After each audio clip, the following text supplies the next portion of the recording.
Look at the mathematical form of this equation. The vertical component of the surface tension force. So what we had was a spherical drop like this, and we considered a small ring here. This was R naught, this was say R. So the radius of this ring we are considering is basically R. The vertical component of the surface tension force. So let's write the surface tension force first. The surface tension force will be S times dl, or that will be for a small element. For this entire ring we will have S times 2 pi R. Now this is the net surface tension force which is acting all along the spherical surface. We only need the vertical component of it because the horizontal components will radially cancel off.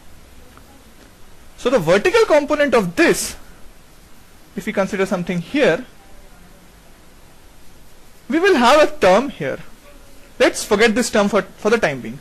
This will be balanced off by the vertical component of the excess pressure residing in this spherical element.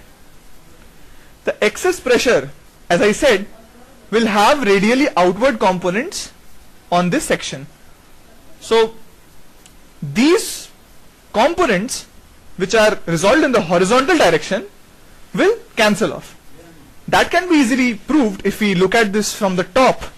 We will see a circle like this. So what we have is this coming out like this. So if these are pressure forces in the radial direction, these components will be cancelling off in all directions. So what is remaining is basically this component, which is in the upward direction. So that will be actually Pex times some area which will give us the vertical component of the force. Now this can be written as, if we consider an angle theta here, which is the angle between this R naught and the vertical line through the center.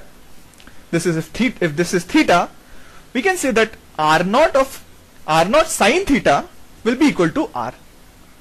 So R is equal to R naught sine theta. So this empty space can be filled up with sine theta.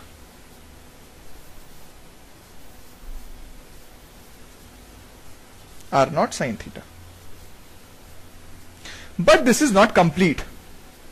This is the net surface tension acting along the spherical surface.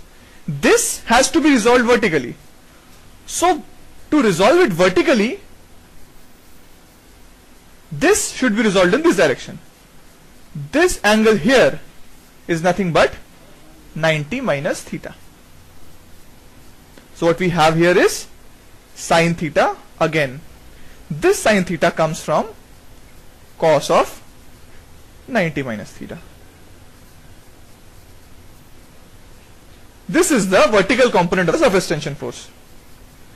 This is balanced off by the force due to the excess pressure, this multiplied with some area term.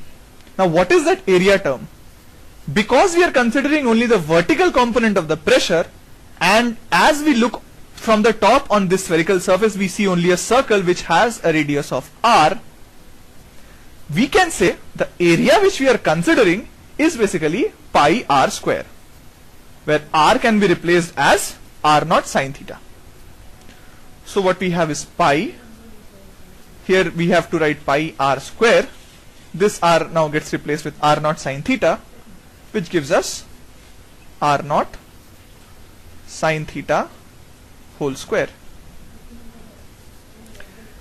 This now gives us 2s pi R naught sine square theta being equal to Pxs into pi R naught square sine square theta.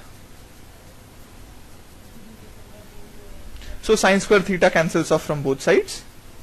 1 r naught cancels off. The pi also gets cancelled off.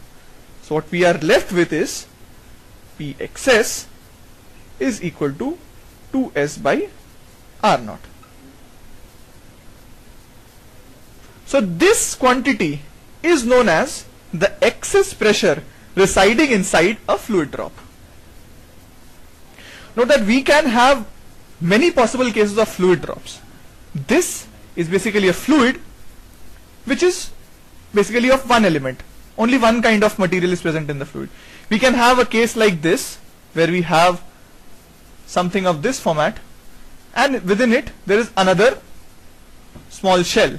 So this is filled up by some fluid. This is a general case of a soap bubble.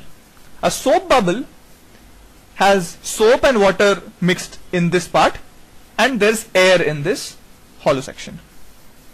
We can also have some hypothetical cases of drops. Say we can have a cylindrical drop like this, which can be analyzed in the similar fashion.